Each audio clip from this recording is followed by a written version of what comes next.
नमस्कार sir. Department of media and communication स्टडीजमध्ये आपलं खूप स्वागत. धन्यवाद. तुम्ही एवढा वेळ दिलात आमच्यासाठी तर त्यासाठी खूप आभार. आणि सर आम्हाला खूप छान वाटलं जेव्हा लक्षात आलं की तुमची या प्रवासाची सुरुवात विद्यापीठ आणि तुम्ही या नात्याची सुरुवात तुम्ही विद्यार्थी दशेत असताना झाली. तर हे जेव्हा आम्हाला माहीत झालं तेव्हा खूप आम्हाला महत्त्वाचं वाटलं हे. तर सर तुम्हाला हा प्रश्न मला विचारायचा होता की हा जो अख्खा तुमचा शिक्षण प्रवास होता विद्यार्थीपासून सुरू झालेला, विद्यार्थी दशेत सुरू झालेला, या प्रवासाबद्दल काय सांगाल?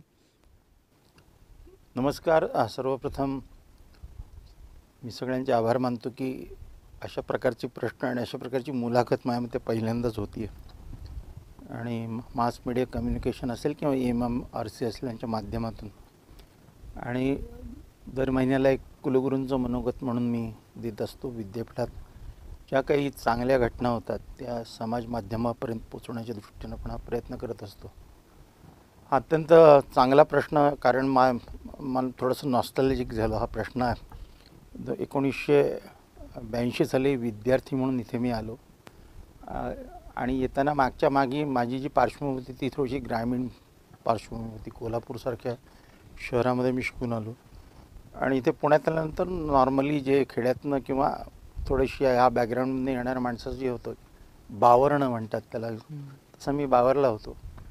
पण त्याच्यानंतर लक्षात आलं की ही पुणे एक असं शहर आहे की जिथे आपण आपलं करिअर घडवू शकतो. आणि जिओलॉजीला त्यावेळेला बऱ्यापैकी चांगले दिवस होते, नोकऱ्या पटकन मिळायच्या वगैरे. पण काही लोकांचा माझ्या मनावर परिणाम झाला, शिकवण्यावर जो परिणाम झाला माझ्या ह्याच्यात, त्यात माझे जे गुरु ज्यांच्याकडे नंतर मी म्हणजे PhD पण केली. तर मास्टर्सचा कोर्स करत असताना विद्यार्थी दशेमध्ये त्यावेळेला अनेक अडचणींचा सामना करावा लागला. पहिलं सगळ्यात असतं की बाहेरून आलं की हॉस्टेल. तर तो पॅरासाईट जो काय प्रकार आहे तो मी अनुभवलेला आहे. सुरुवात मी पॅरासाईट म्हणून केली आणि ते करत असताना आर्थिक परिस्थिती म्हटल्यानंतर वडिलांची 4 अपत्य, त्यातला शेवटून 2 नंबरचा मी. आणि वडील जेव्हा मी इथे शिकायला आलो त्यात रिटायर होऊनसुद्धा 10 वर्ष झालेली होती. त्यामुळं थोडीशी आर्थिक चणचण पण होती आणि त्यामुळं त्याही गोष्टीची काळजी घ्यावी लागली. ते करत असताना अनेक चांगल्या कल्पना आल्या आणि त्या उतरवल्या प्रत्यक्षात. म्हणजे हॉटेलमध्ये काम करणं असेल किंवा छोट्या छोट्या गोष्टी घेऊन विकणं असेल, फटाक्याचे स्टॉल असतील किंवा रांगोळी, हा प्रकार खूप छान मला जमायचं, तर कटिंग करून वगैरे. तर त्यातनं उत्पन्न आणि त्याच्यातून मग काही प्रमाणात पुढे फेलोशिप पण मिळाली. आणि त्यामुळं सगळ्या मर्यादा होत्या, खाण्यापासून सर्व गोष्टींवर. पुणं म्हणजे तसं ज्याला आपण म्हणतो की वेगवेगळ्या पद्धतीचे लोक इथे येतात, कारण इट्स अ कॉस्मोपॉलिटन सिटी. विशेषतः फर्ग्युसन कॉलेजच्या रस्त्यावर फिरत असताना खूप न्यूनगंड यायचं की फाडाफाड इंग्लिश बोलत आहेत मुलं आणि आपल्याला जमत नाही, आपण कसे असे होणार वगैरे वगैरे असं थोडंसं. आणि मग त्याच्यात मीच ठरवलं की आपल्याला इंग्लिश, माझं रायटिंग खूप छान होतं, कारण वडील माझे जुन्या काळाचे मॅट्रिक होते, त्यामुळं तरखडकर वगैरे यांच्या भाषांतरातून मी शिकलेला माणूस आहे. त्यामुळं ज्याला आपण म्हणतो की रायटिंग स्किल जी होती ती खूप चांगली होती. म्हणजे त्यावेळेला घोकमपट्टीनं सगळ्या केलेलं, he does, she does, it does, they do, या पद्धतीनं मी शिकलेलं होतं. त्यामुळं ग्रॅमॅटिकल, स्ट्रक्चरल ह्या कधी मिस्टेक्स कमिट केल्या नाही. इंग्रजीमध्ये मार्क्सही चांगले पडले. पण म्हणजे बोलण्याचा जो प्रकार आहे कम्युनिकेशन, थोडा अडचणीचा होता. दुसरी गोष्ट म्हणजे कोल्हापूरच्या पार्श्वभूमीमध्ये वर्गामध्ये मुलं म्हणजे मुलंच असायची. मुलं आणि मुली जरी एकत्र जरी असले तर संवाद कधी कधी नसायचा.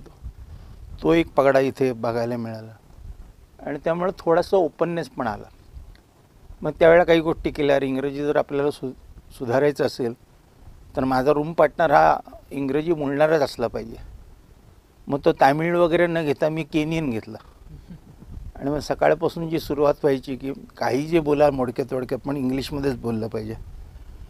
चॅनल्स फार नंतर आली. टी व्हीवर काही प्रमाणात गोष्टी चालायच्या, पण BBC वगैरेच्या न्यूज आयटम जे असायचे ते रेडिओवर ऐकले जायचे. असं करत करत त्याच्यामध्ये सुधारणा झाली. खाण्यापिण्याला मर्यादा होता, पण एक जे कॅन्टीन होतं ते खूप चांगलं होतं. गोपाळचं कॅन्टीन म्हणून होतं तिथं.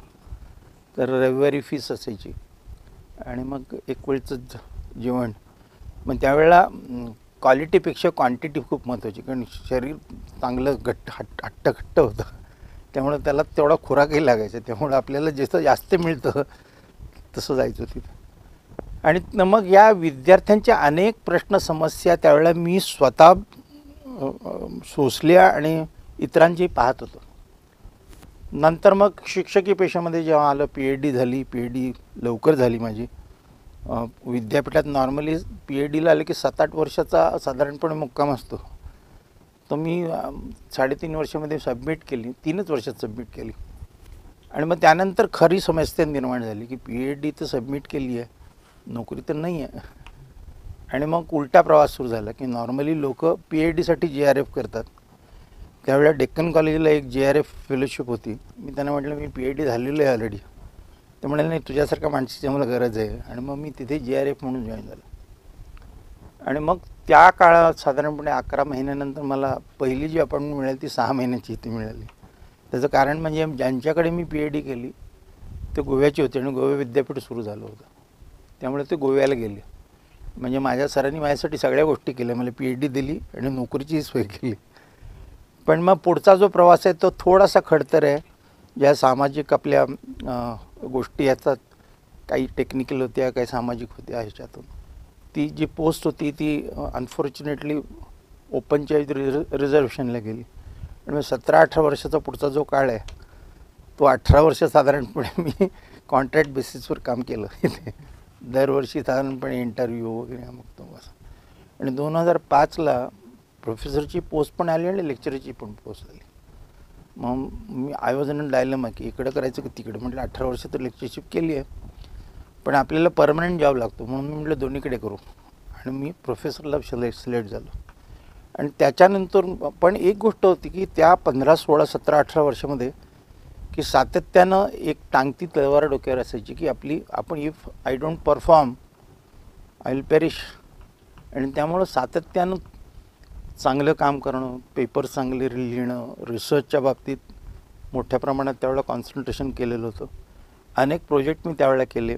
कन्सल्टन्सी केली जिओलॉजीमध्ये. म्हणजे टनेल्स असतील किंवा डॅम्स असतील, रोड्स बनवत असताना त्यासाठी मटेरियल लागतं, रोड मटेरियल, त्यासाठी लागणारे क्वारी असतील, याच्यासाठी भरपूर कन्सल्टन्सी केली. म्हणजे मला आठवते की मला प्रश्न विचारला होता इंटरव्ह्यूमध्ये की विद्यापीठात असून तुम्ही कन्सल्टन्सी कशी करताय. म्हणून मी टेम्पररी आहे, तुमचे नियम असेल तर दाखवा मला. तर अशा पद्धतीने. आणि मग त्याचा मला फायदा झाला की एकतर अनेक प्रश्न समजले, ते सोडवताना अनेक लोकांबरोबर काम केलं. त्यामुळे शेवटी एक टीमवर्क म्हणून जो प्रकार असतो त्याचा एक कुठेतरी माझ्यावर इम्पॅक्ट झाला की एकट्याने आपण नाही काम करायचं असतं. 10-4 लोकांना जर आपण एकत्र घेतलं तर समस्यांची उकल पण चांगली होते, प्रश्न चांगल्या पद्धतीने सोडवले जातात. 2005ला प्रोफेसर झालो. प्रोफेसर झाल्यानंतरच्या पुढच्या ज्या काळातने 2010ला माझ्या मते मी जिओलॉजीचा हेड झालो. पण त्याच्या आधीच्या काळात DSTचा फीस प्रोग्राम असेल, डिपार्टमेंट डेव्हलपमेंट करण्याच्या दृष्टीने एक चांगलं होतं की कोणी जो विभाग प्रमुख होता त्यांनी पूर्ण विश्वास टाकला होता.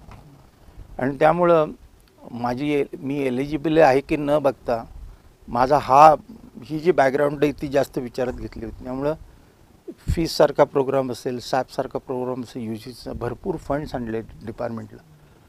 आणि रिसर्च पुढे नेण्याच्या दृष्टीने त्यात 1-2 महत्त्वाच्या घटना ज्याला आपण टर्निंग पॉईंट म्हणू. भारतामध्ये फिरण्याचा भरपूर अनुभव होता, पण परदेशातला कधी अनुभव नव्हता. आणि 1997 साली पहिली ऑपॉर्च्युनिटी मिळाली मकवायर युनिव्हर्सिटी सिडनीला. मला आठवते गोवारीकर व्हाईस चान्सलर होते आणि मी टेम्पररी आहे. तर टेम्पररी माणसाला लीन कशी द्यायची हा प्रश्न आला. पण गोवारीकरांनी तो सोडवला. ते म्हणाले कदाचित वर्षभर जाता येणार नाही तुला, पण कमी ड्युरेशनमध्ये विथ पे आपण करू वगैरे असं करून. आणि मग मी पहिल्यांदा मकवारीला गेलो. आणि जगातलं माझ्या विषयातला सगळ्यात जो मोठा माणूस आहे त्या माणसाच्या बिल ग्रिफिन म्हणून त्याचं नाव आहे, त्याच्याकडे मी काम करायला सुरुवात केली. तो अनुभव अप्रतिम होता. एक तर ऑस्ट्रेलियाचं थोडंसं वातावरण म्हणजे आता सांगू शकतो, कारण नंतर मी बरेच देश बघितले. थोडं मोकळं ढाकळं, ज्याच्यामध्ये रेसिझम वगैरे हा प्रकार नाही आहे. आणि शनिवार रविवार मोठ्या प्रमाणात कुठेही, ज्याला आपण म्हणतो की प्रचंड फ्लेक्झिबिलिटी आणि फ्रीडम असलेला देश असा.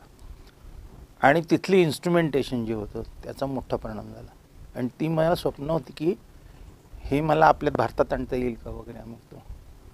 आणि त्या सगळ्या गोष्टी त्याच्यानंतर मग जर्मनीला मी मॅक्स प्लँक फेलो म्हणून गेलो माइन्सला. तिथे थोडंसं युरोपियन कल्चर काय ते पाहिलं. ते करत सांग किती कॉन्झर्वेटिव्ह आहेत ते, कारण माझा पहिला अनुभव ऑस्ट्रेलियाचा होता आणि हे कॉन्झर्वेटिव्ह म्हणजे काम झाल्यानंतर आपल्या घरी जाणं वगैरे मग.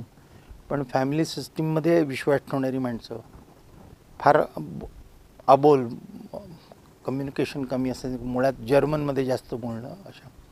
पण या सगळ्या गोष्टीचा कुठेतरी विचार की ज्याला आपण म्हणतो की एक ग्लोबल परसेप्शन ज्याला म्हणतो की ते कुठेतरी डेव्हलप झालं. आणि मग मला कायम सातत्यानं वाटायचं की हे तिथं घडतं तर माझ्याकडे का नाही, हा प्रयत्न आपल्याला करता आला पाहिजे वगैरे. आणि जेव्हा कुलगुरूच्या स्पर्धेमध्ये जायचं जेव्हा ठरवलं, खरं सांगायचं म्हणजे पहिलं माझा प्रेफरन्स कोल्हापूर होता, कारण मी तिथे BSc केली. ती संधी साधून आली आणि मी पहिल्याच अटेम्प्टमध्ये पहिल्या 5मध्ये आलो. शेवटपर्यंत अटीतटीचा सामना होता. आणि जेव्हा पेपरमध्ये माझ्या नावाची जास्त चर्चा सुरू झाली त्यावेळेला मला लक्षात आलं की आपण होणार नाही आहे, कारण एलिमिनेट जेव्हा करायचं असतो त्यावेळेला चर्चा तुमची जास्त होते. तर त्यातनं मी मग त्यानंतर मुंबई विद्यापीठ होतं. मुंबई विद्यापीठ 5मध्ये आम्ही आलो होतो. आणि मग पुणे विद्यापीठ आहे. आणि त्यावेळेला मग पुण्यात म्हटलं की माझी काही डाळ शिजणार नाही, कारण लोकली तिथलाच माणूस घेतील असं काही नाही. पण त्या स्पर्धेमध्ये मला असं वाटतं की मला संधी मिळाली आहे. आणि त्याच्यानंतर हा सगळा जो प्रवास आहे त्या प्रवासामध्ये ज्या काही गोष्टी शिकल्या होत्या, विद्यापीठाच्या बाबतीत जे परसेप्शन होतं, त्याच्यामध्ये IQSCचं डायरेक्टर म्हणून काम करत असताना प्रत्येक डिपार्टमेंटमध्ये काय चालतं याचा अनुभव मी घेतलेला होता. आणि कुठेतरी असं वाटत होते की हे सगळी जी आहेत ही स्वतंत्र संस्थानं आहेत. आणि ही संस्थानं जर आपल्याला मोडून काढायची असतील, म्हणजे चांगला डायलॉग एकमेकाच्यात व्हायचा असेल, तर आत्ता जे आपण आणलेले स्कूल सिस्टीम त्याचा जो पाया होता तो तिथे होता. आणि IQSCचं बऱ्याच वेळेला प्रश्नोत्तर जी चालायची जेव्हा ती टीम आली तेवढ्या कुलगुरूंपेक्षा IQSC डायरेक्टरनं त्याची उत्तर द्यायची असतं. त्यामुळे त्याचा अभ्यास भरपूर होता माझा. आणि त्यामध्ये त्यांनीसुद्धा ते एम्फसाईज केलं की स्कूल सिस्टीम त्यांनी आणली पाहिजे. काही डिपार्टमेंटच्या बाबतीत असं झालेलं की काही कोर्सेस डुप्लिकेशन आहे, रेप्लिकेशन आहे. या सगळ्या गोष्टींचा विचार करून मग पुढचं साधारणपणे आपल्याला ज्याला म्हणतं की प्लॅन ऑफ ॲक्शन किंवा आपण एक रोडमॅप बनवतो की आपल्याला 5 वर्षात काय करायचं आहे. तर मला असं वाटतं की हा 15, 16, 17, 18 वर्षाचा जो माझा आधीचा जो प्रवास आहे तो मला कुठेतरी हा रोडमॅप डेव्हलप करण्यासाठी अत्यंत उपयुक्त ठरला. मला माहीत नाही त्या रोडमॅपप्रमाणे मी कितपत करू शकले. पण आज जेव्हा 15-20 दिवसांनी माझी कारकीर्द संपेल, मी पूर्ण समाधानी आहे की बऱ्यापैकी आपण न्याय देऊ शकलेले. पब्लिक सिस्टीममध्ये इतर आणखीन गोष्टी असतात, प्रायव्हेटमध्ये जास्त पद्धतीनं काम करता येतं, पैशाची किरकिर नसते, फी पाहिजे तशा घेतात. या पब्लिक सिस्टीममध्ये बेसिकली आपल्याकडे येणारा विद्यार्थी हा इकॉनॉमिकली वीकर सेक्शनमधून येणार आहे. आणि त्यामुळं त्याच्या समस्या, त्याच्या अडीअडचणी या वेगळ्या आहेत. आणि त्यामुळं न्याय देत असतानासुद्धा ह्या सगळ्या गोष्टी, एका बाजूला रिक्रुटमेंट होत नाही, लोक रिटायर होत आहेत, चांगली माणसं बाहेर निघून जात आहेत. आणि मग कुठेतरी क्वालिटी कॉम्प्रोमाइज होती आहे की काय, असा तो प्रश्न यायला लागतो. आणि त्यामुळं सातत्यानं हा विचार होतो की जे काही देऊ कमी पैशात पण चांगलं एज्युकेशन दिलं पाहिजे. केवळ आपल्याला डिग्रींची संख्या नाही वाढवायची, मुलं इतकी पास झाली नाही. माझा पहिल्यापासून एम्फसाईज आहे की मुलं तिची ऑलराऊंड डेव्हलपमेंट असली पाहिजे, त्याला सर्व गोष्टींचं ज्ञान मिळालं पाहिजे, स्वतःच्या पायावर तो बाहेर जाऊन उभा राहायला पाहिजे, हा विचार कायम होता. आणि त्यामुळं बरेच जे पुढचे प्रोग्राम त्याच्यामध्ये केले की त्याच्यामध्ये सातत्य ती आणली की क्वालिटी इन्शुअर झाली पाहिजे. आणि ते करत असताना काही गोष्टी कदाचित लोकांना आवडल्या नसतील, पण काही गोष्टी आम्हाला बंद कराव्या लागल्या, काही गोष्टीवर जास्त एम्फसाईज केला. आता मगाशी मी म्हटलं की डिपार्टमेंटमधून स्कूलमध्ये जाताना बऱ्यापैकी तसा विरोध होता, कारण कुठेतरी माझ्या पायाखालची जमीन सरकती आहे की काय, माझ्या हेडशिपचं काय होणार वगैरे असे प्रश्न असतात प्रत्येकाला. पण ते सगळे इंटॅक्ट ठेवूनसुद्धा ते कल्चर डेव्हलप करणं आणि एकमेकांमध्ये संवाद सुरू करणं, ती स्कूलची कन्सेप्ट होता.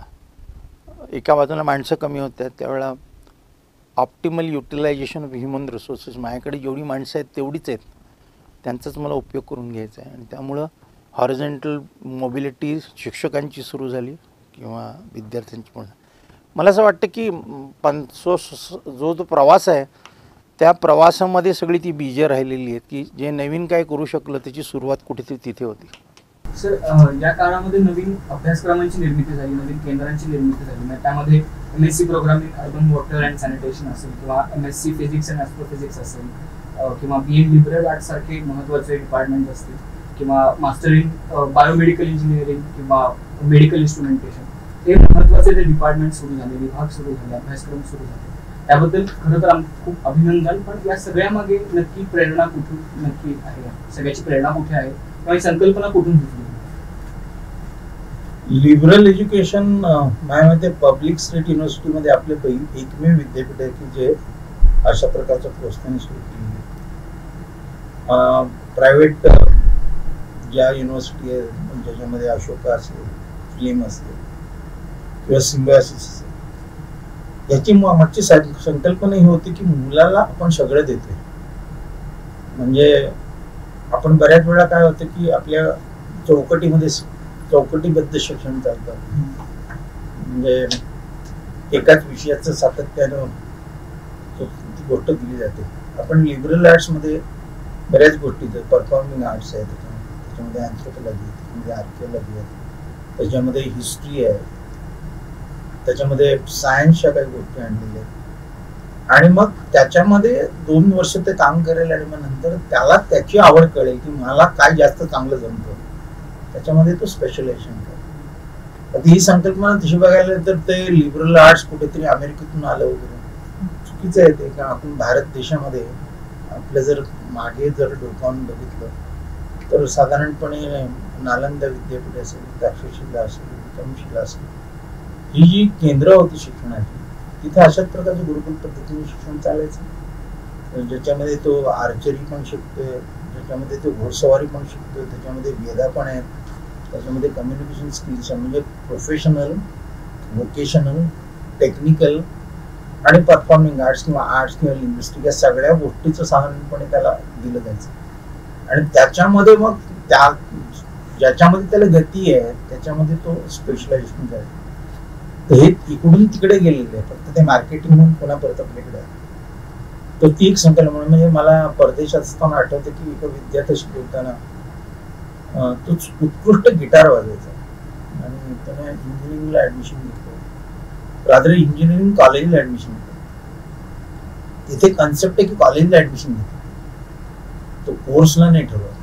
पहिल्या वर्षी फाउंडेशन असते सगळं आणि त्यातनं तो ठरवतो मला आता पुढे काय जायचं. आपली सिस्टीम थोडीशी वेगळी आहे की बऱ्याच वेळा आपल्यावर पगडा असतो, आई वडिलांचा असतो, समाजाचा असतो, ते सांगतात आपल्याला की तू, किंवा रादर मार्क्स सिस्टीम आपली ठरवते की 80% 90% पडले की हे करायचं ते करायचं असं. आपल्याला काय आवडतं हे कळायला खूप उशीर आपल्या इथे होतो आणि त्यामुळे म्हटलं की ही सुरुवात करून बघू. त्यामुळे लिबरल एज्युकेशनचा आपण प्रकार सुरू केला. आपल्याकडे प्रचंड प्रमाणात इन्फ्रास्ट्रक्चर, अनेक हॉस्टेल्स आहेत, गेस्ट हाऊसेस आहेत, हा मेंटेन आहे. मला जेव्हा ते क्वालिटी अश्युरन्स पाहत होतो आणि जेव्हा नॅक टीम आली होती तेव्हा सातत्यानं मला जाणवलं की बऱ्याच गोष्टी आम्हाला आउटसोर्स कराव्या लागतील. क्लिनिंगसाठी बाहेरची एजन्सी बोलली, जेवणासाठी बाहेरची एजन्सी बोलली. म्हणजे एवढं सगळं चांगलं इन्फ्रास्ट्रक्चर आहे, त्याचा उपयोग काय आपल्याला? जर मी प्रत्येक गोष्ट बाहेरून अवलंबून आहे तर म्हटलं आपण हे करून बघू की हॉस्पिटॅलिटी अँड फॅसिलिटी मॅनेजमेंट असं आपल्याला कोर्स करता येईल. केला आपण सुरुवात, ज्याच्यामध्ये मी फक्त मला असं वाटतं की आपण त्याला म्हणतो ना की खानपान जे बनवणं ते सोडून बाकी सगळ्या गोष्टी मॅनेज करण्याच्या गोष्टी, हाऊसकीपिंग पासून सगळ्या गोष्टी, तर तो कोर्स अप्रतिम चालला. नंतर आपल्या कॅम्पसचं एक वैशिष्ट्य होतं की जे सातत्यानं मला जाणवत होतं की त्या काळात बऱ्याच लोकांनी बऱ्याच संस्था इथे सुरू केल्या.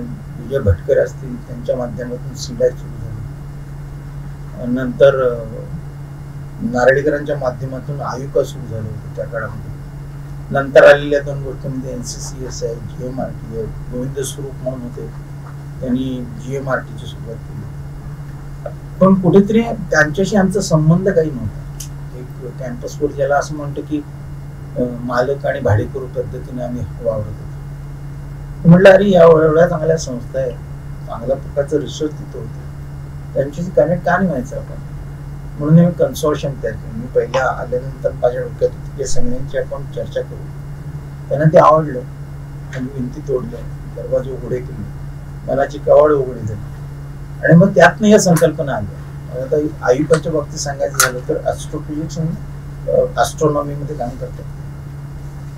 तर त्याच्यामध्ये लायगो म्हणून त्यांचा मोठा प्रोजेक्ट आहे, ज्याचं फंडिंग साधारणपणे आपण भारत देशामध्ये त्यांना काही 700-800 करोडचं फंडिंग आहे, आणि प्लस तो परदेशी प्रोजेक्ट आहे. तर त्याला परदेशी फंडिंग आहे, आणि त्याच्यातून बेसिकली युनिव्हर्सची उत्पत्ती आणि निर्मितीच्या संबंधातल्या ग्रॅव्हिटेशनल वेव्हच्या माध्यमातून संकल्पना इथे अभ्यास करायचा.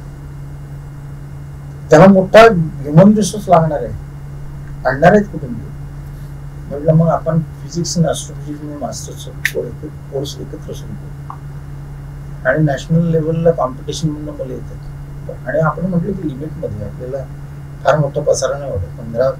15-21 विद्यार्थी घ्यायचे, जे आपल्याला पेलतायत तसे विद्यार्थी घेऊन आपण तो कोर्स सुरू केला.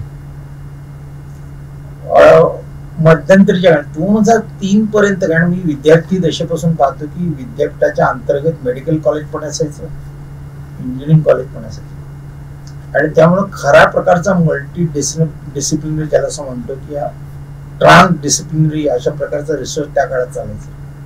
मग नंतर युनिटरी स्ट्रक्चर्स आली, ट्रॅडिशनल विद्यापीठ वेगळी झाली, मेडिकल युनिव्हर्सिटी वेगळी झाली. इंजिनिअरिंगच्या बाबतीत काही प्रमाणात त्यांनी फ्लेक्झिबिलिटी ठेवली की जी कॉलेजेस यांच्याबरोबर राहू इच्छितात ती चालू राहून दे, बाकीच्यांना नवीन विद्यापीठाशी जोडलं गेलं. का केलं मला कळलं नाही, पण ह्याच्यामध्ये संशोधन जे ज्या पद्धतीचं व्हायचं त्याला कुठेतरी मला असं वाटतं की अटकाव केला गेला.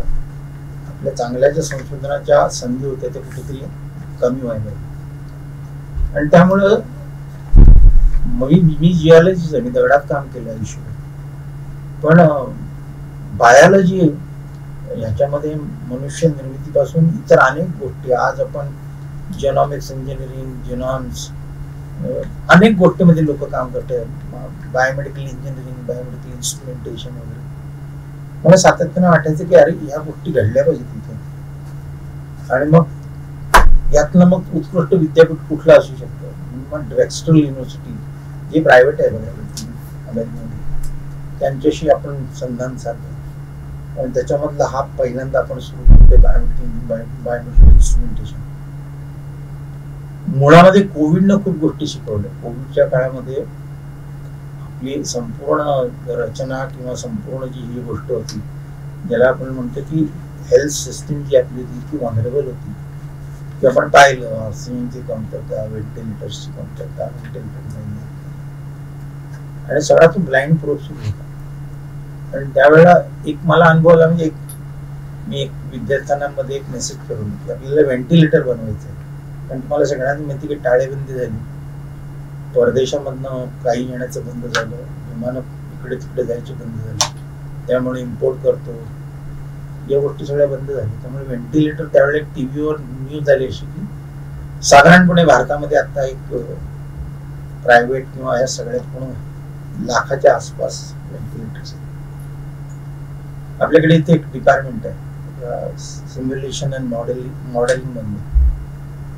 तर त्या तिथले एका विद्यार्थ्यांनी, रादर एका फॅकल्टीनी त्यावेळेला मॉडेलिंग करून आणलं होतं. तो म्हणाला भारतासारख्या अतिविशाल लोकसंख्या भरपूर असलेल्या देशामध्ये कोविडच्या सुरुवातीच्या काळात जे प्रेडिक्शन ते मॉडेल सांगते की काही करोड लोक मरतील, त्याला असं म्हणलं आय ओपनर, घाबरून म्हटलं अरे कुठे कोणाच्यात बोलू नको, हे मॉडेल कुठून आणलं असतं. म्हटलं नाही, हे परदेशीतलं अमेरिकन मॉडेल आहे. म्हटलं नाही, त्या मॉडेलला काय अर्थ नाही, आपल्याला आपल्या इंडिजिनस मॉडेल आहे, तर ते जनरेट करायचं असेल तर काय असं करावं लागेल. म्हणाला नाही, क्लिनिकल डेटा लागतो, तो कुठे मिळतो, कारण मी जिओलॉजीचा, मला त्यातलं काय फारसं माहिती नाही. तर म्हटलं नाही सर, त्याला आपल्याला कमिशनरना भेटावं लागेल, हे करा. सगळ्या हॉस्पिटल्स ज्या माध्यमातून तो डेटा घेणं गरजेचं आहे. मग खुर्चीचा माझा उपयोग कुलगुरू या नात्यानं ती जी काही पोझिशन माझी आहे त्याचा मी उपयोग केला आणि पुण्याचे जे 3 कमिशनर रिजनल कमिशनर असते आणि कॉर्पोरेशनचे 2 यांच्याशी संवाद साधला. ते म्हणाले देता येतो, त्यासाठी नॉन डिस्क्लोजर ॲग्रीमेंट करावं लागतं. म्हणजे करू आपण. आणि मग त्यावेळेला जेव्हा तिथे सातत्यानं जात होतं त्यावेळेला एक गोष्ट जाणवते की व्हेंटिलेटरची गरज आहे. व्हेंटिलेटरची गरज आहे तर म्हटल्यावर मी मुलामध्ये फिरवलं. आपल्या टेक्नॉलॉजी डिपार्टमेंटचा एक विद्यार्थी पुढे आला, नाव सुद्धा सांगू शकते, तेजस क्षेत्री असं काहीतरी नाव होतं. ते रात्री 11ला साधारणपणे व्हॉट्सअप आला की तुम्ही बनवू शकता. मग मी दुसऱ्या दिवशी त्याला फोन केला, तुला काय पाहिजे? तुला काही नाही, मला फ्रीडम पाहिजे, बाहेर फिरायला परवानगी दिली पाहिजे. म्हटलं ही कोण देणार?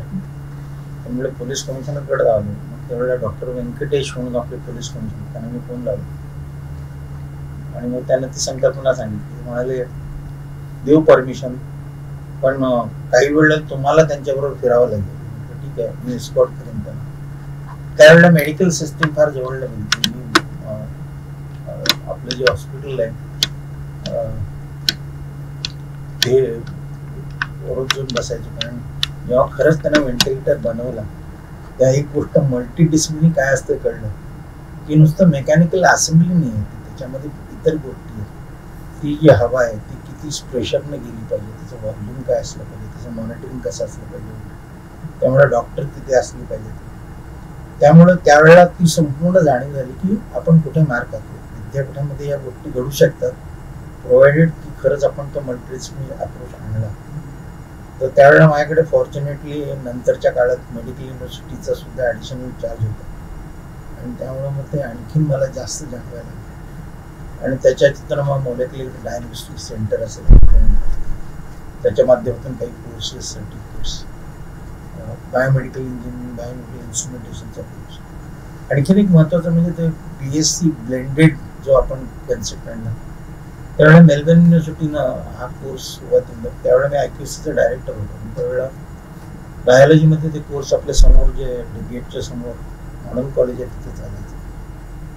मला ती संकल्पना आवडली की 70-80% त्याचा जो सिलेबस आहे तो इंटरनॅशनल आणि 20% as per the regional demand तुम्ही करू शकता. मी म्हटलं अरे हे कॉलेजमध्ये करण्यापेक्षा कॅम्पसवर काय नाही करत. आणि मग आम्ही 4 एरिया चूज केले, केमिस्ट्री, फिजिक्स, एन्व्हायरमेंटल आणि मला असं वाटतं की अर्थ सायन्स म्हणजे तो माझा बायस आहे, मी जिओलॉजिस्ट आहे. आणि मग त्याच्यामध्ये सुरू केलं. आणि त्याच्यात एक गोष्ट चांगली होती की त्याच्यात मॅथमॅटिक्स आणि फिजिक्स कंपल्सरी. मी जिओलॉजीला म्हणजे जिओलॉजी मी काय केलं त्याचं कारण म्हणजे मॅथमॅटिक्स नाही आहे म्हणून, पण इथे ते कंपल्सरी केलं आणि ते मला आवडलं की जेव्हा आपण मोठे व्हायला लागतं की आपल्याला कळतं की आपण काय चुका केलेली आहेत. आणि त्यामुळं त्या पद्धतीने तो कोर्स, मग ऑस्ट्रेलियाबरोबरची इंटरॅक्शन, BSc ब्लेंडेडचा कन्सेप्ट, त्याच्यातून त्या मुलांना एक आंतरराष्ट्रीय असं व्यासपीठ निर्माण झालं की पुढचं कोर्स करायला, त्याला मास्टर्स करायचं तर मेलबर्नमध्ये त्याला पायघड्या घालून बोलत होतं. आता ह्या सगळ्या संकल्पना कुठे ना कुठेतरी मला असं वाटतं की वाचनात आल्या होत्या, बघण्यात आल्या होत्या, परदेशामध्ये जे काम केलं होतं तो अनुभव होता मागे, आणि आपण कुठेतरी कमी पडतोय हे सातत्याने जाणीव होती. आणि त्यामुळं ह्या अशा अनेक विविध कोर्सेसची निर्मिती आपण करू शकतो. आणि आनंदाने मी आज सांगू शकतो की मोलेक्युलर डायग्नोस्टिक सेंटरला पर्सिस्टंट सिस्टम जी आहे त्याचे डॉक्टर आनंद देशपांडे, त्यांचा माझा परिचय आहे. तर ते बोलता बोलता म्हणाले की कोविड आता बऱ्यापैकी कमी झालं आहे. मी त्यांना सांगत होतो सातत्याने मोलेक्युलर डायग्नोस्टिक नावाला घेतली मदत. त्यामुळे मी 2.5 कोटी रुपये, म्हणजे तुमच्याकडे यायच्या आधी आत्ताची जी बैठक मी करून आली त्यांच्याबरोबर, आणि ते म्हणाले की मला याच्यातनं फक्त एक गोष्ट पाहिजे की सगळे जे इन्स्ट्रुमेंटेशन आपण वापरतो ते सगळे परदेशातनं येते. कंपन्या बघा, थर्मो फिशर, इजिलँड, सगळे परदेशी कंपनी आहेत. त्यामुळे ह्या कंपनीतनं येणारं मटेरियल जे आहे ते फक्त आपण वापरतो, इन्स्ट्रुमेंट आपल्या इथे का बनवतो. तर असा काही कोर्स आपण बनवू शकतो. आणि त्याचं डिस्कशन आज आपण मेडिकल नाही, बायोलॉजीची काही फॅकल्टी मेंबर्स आणि टेक्निकल मधलं इन्स्ट्रुमेंटेशनचं डिपार्टमेंट असेल, इलेक्ट्रॉनिक असेल, टेक्नॉलॉजी, त्यांना सगळ्यांनी एकत्रित केलं. पण मी मॅन्डेट दिलेलं आहे की माझे 15-20 दिवसांनी संपतील, पण माणसं गेल्यानं विद्यापीठ संपत नाही, विद्यापीठ पुढे गेलं पाहिजे. त्या दृष्टीने मला असं वाटतं की हा कोर्स जो आहे तो आपण तशा पद्धतीने पुढे नेला पाहिजे. तर हा जो इंटरॅक्शन आहे लोकांबरोबर, जेव्हा समाजात तुम्ही मिसळता तेव्हा समाजाचे प्रश्न तुम्हाला कळतात आणि त्या प्रश्नाप्रमाणे आपलं सिलेबस असलं पाहिजे किंवा आपला संशोधन झालं पाहिजे. ही संकल्पना ठेवून या सगळ्या कोर्सेसची निर्मिती आहे. मला असं वाटतं की याचा आता कदाचित इमिजिएट फायदा लोकांना कळणार नाही, पण एक एक बॅचेस जेव्हा बाहेर पडतील तेव्हा त्यांना कळेल आपण काय केलंय. मला असं वाटतं त्यामुळे मी आनंदी आहे की या गोष्टी मी करू शकतो. धन्यवाद सर. पूर्ण प्रवास आमच्या डोळ्यासमोर उभा राहिला. आम्हाला लक्षात आलं की आमचे कुलगुरू नक्की कसे घडले आहेत. हे खूप महत्त्वाचं उत्तर होतं आमच्या सगळ्यांसाठी. आणि तुम्ही खूप महत्त्वाचं बोललात की सगळी बीजं तिथे आहेत. हा खूप महत्त्वाचा मुद्दा वाटतो मला, कारण तुम्ही जे निर्णय घेतलेत या 5 वर्षात ते इतके महत्त्वाचे आहेत आणि त्याची बीजं ती तिथे आहेत हे आम्हाला लक्षात आलं.